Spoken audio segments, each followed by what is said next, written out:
Now, here's the journey of these bloodlines. You can pick it up at some point through history. It goes way back. Let's pick it up here. These societies, these more advanced societies, Egypt, Mesopotamia, the Indus Valley, China, etc., they started to appear as the first more advanced societies after the cataclysm. What history does is pick up the cradle of civilization in places like Sumer and what have you. That wasn't the cradle of civilization. These societies were when human society had reached a certain point again after recovering from the great cataclysmic events that destroyed the previous society, much more advanced. In this area of the world, Sumer, which is now, of course, Iraq, became Babylon, why there's so much Babylon symbolism in human society today. Egypt, a lot of the bloodlines came from here, but they were seeded all over the world, and they talked about entities interbreeding with humans and creating royal bloodlines and what have you in various tablets found in Iraq, under Iraq in the last century or so. And these bloodlines moved out into northern Europe. They became the founders of Rome, and they interbred with other bloodlines in Europe, and they became the European royal families and aristocracy. And eventually, through the great British Empire, the French Empire, great only in size, by the way, in my view, and other European empires, they sent these bloodlines all over the world in the great colonial frenzy of taking the planet over. But there's two types of control. One has a finite life, one has an infinite life until it's exposed. The one that has a finite life is when you, like fascism, communism, apartheid, that which is subject to the control can see the controllers. Because eventually, it might take some time, there will be a rebellion against that. The greatest form of control is control you can't see, where they give you a vote every 4 or 5 years, and yet behind the scenes, the same people are in power behind the scenes all the time, no matter who's officially in power in politics. And that's what they did in the colonial system. They apparently withdrew back into their countries and gave independence to the former colonies like the United States and Canada and etc. around the world.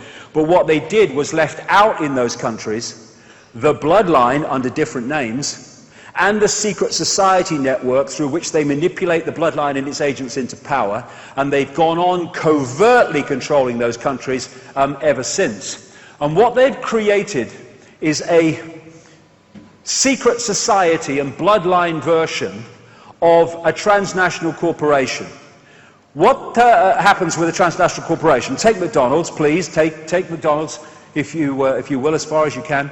But take McDonald's as an example. They have a headquarters in America, and in each country they have subsidiaries. And the subsidiaries carry out the diktats of the headquarters. And thus, if you go into a McDonald's in Russia or Australia or South Africa or wherever, you go into basically the same McDonald's. What they've done with the Bloodline Global Network is they have a headquarters. Funnily enough, America's very, very influential, but the headquarters is in Europe. It's in places like the City of London, Rome, Brussels, Berlin, etc., Paris. And from the center, they have subsidiaries in the different countries. These are subsidiary networks of bloodlines under different names and the secret society network within that country. And that network's brief or job is to impose in their sphere of influence, their country, what is centrally dictated from the headquarters. Thus, as I've traveled around the world, I've seen the same things being introduced in different countries around the same time, often justified by the same excuses. And it even goes further, because the national network has subsidiaries in the towns, cities, and communities. And thus, from the headquarters, they can manipulate down into a local community, if they wish, through this network. And they've created this structure in which they have not just infiltrated, but created the organizations that run and control the direction of the world. I get into some of them.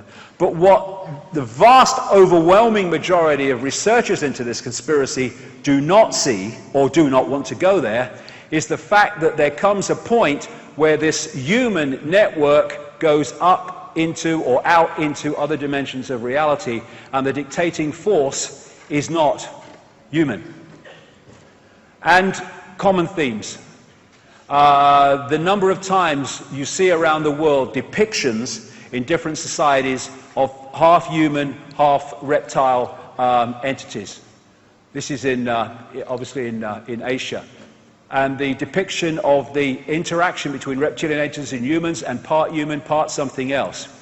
The gargoyles on the churches built by these secret societies, like the Knights Templar, and on the castles and mansions of the elite bloodlines, they are symbolically these entities. So many of the coats of arms of these bloodlines carry reptilian themes. The whole logo of the City of London, or Babylondon as I call it, because it's one of the great central focuses of control, not only through finance either, is a reptilian, holding the red cross and the white background of the Knights Templar, one of the major secret societies in this network. One of the key points in London, for this conspiracy anyway, where the City of London meets Temple, or Temple Bar, or the Temple region, which is the legal profession and courts, is this flying reptile on a pedestal right in the middle of the road. They put these things everywhere. Now, there's another common theme, this is all over the world, of reptilian-type entities eating humans. There's so many of them, it's unbelievable. This is Central American, as the previous one was. Here's some more, and often they'll put a crown on the top, because this is the royal bloodline. This is where the divine right to rule comes from, or the idea of it. It's the belief that you have the right to rule because of your genetic descendants from these gods, the divine right to rule. There again, a similar one. Here's other ones, and logos and coats of arms and what have you. And there's Alfa Romeo, the same, and of course the red cross and the white background of the Knights Templar. You see this reptilian theme coming up a lot in entertainment, because these bloodlines and their networks control Hollywood, and they control the entertainment industry in general. This is an advert, a Nike advert, where this American footballer was depicted as reptilian, and the theme of it was, because of that, he was better than anybody else. And at the end of the Thriller video, when Michael Jackson turned round, they were reptilian eyes. They could have been lots of different eyes, but they were reptilian. And this happens because of what I said earlier. All these different things are worshipping the same basic force, and thus this symbolism of this force appears in all these different areas, not just these, also banking and politics and stuff. Now, a lot of these bloodlines are Satanists. In fact, the major ones are all Satanists. And by that I mean they are into human sacrifice, human blood drinking, and all that other stuff, sacrifice of children. And it's been going on way back. And people have no problem with the fact that it was going, oh yeah, those ancients used to do that, and the Aztecs and all that stuff. But they can't expand that perception of the possible, that it's still going on. It is massively going on. The fact is, it was openly going on then it became unacceptable to the population in general, and it's gone on secretly ever since. And what I've talked to a lot of Satanists, former Satanists, and I guess former Satanists, who've told me common themes about what goes on in these rituals. And you know, these entities are feeding off human energy.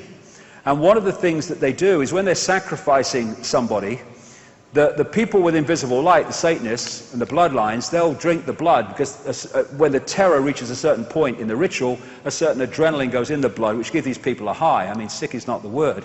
But on another level, an energetic level, the entities are feeding off the energy coming off of terror and fear of the sacrifice. And the other thing that they tell me happens in these rituals is they create an energetic environment, like a stepping stone energy environment, where these entities can come through and manifest, not for long, but for a while. Common themes. Now, this is David Berkowitz. He went to jail for the Son of Sam serial killings in New York, and after he was jailed, he said, he corresponded with a Christian minister, and he said, yeah, I did it, but I did it as part of a satanic coven, a satanic cult that arranged it all for me, and I was just the guy who did it. And he said at one point in his correspondence Satanists are peculiar people. They aren't ignorant peasants or semi-literate natives. Rather, their ranks are filled with doctors, lawyers, businessmen, and basically highly responsible citizens. They are not a careless group or are apt to make mistakes, but they are secretive and bonded together by a common need and desire to mete out havoc on society. It was Aleister Crowley who said, I want blasphemy, murder, rape, revolution, anything bad. What does that do? It pulls that energy that they feed off, but it also pulls people into low vibrational states of awareness. And the two major colors of Satanism, for frequency reasons, are black. Black is the absence of light and absorbs light in all frequencies, and red, which is the lowest, longest frequency color.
Conjour them master possessing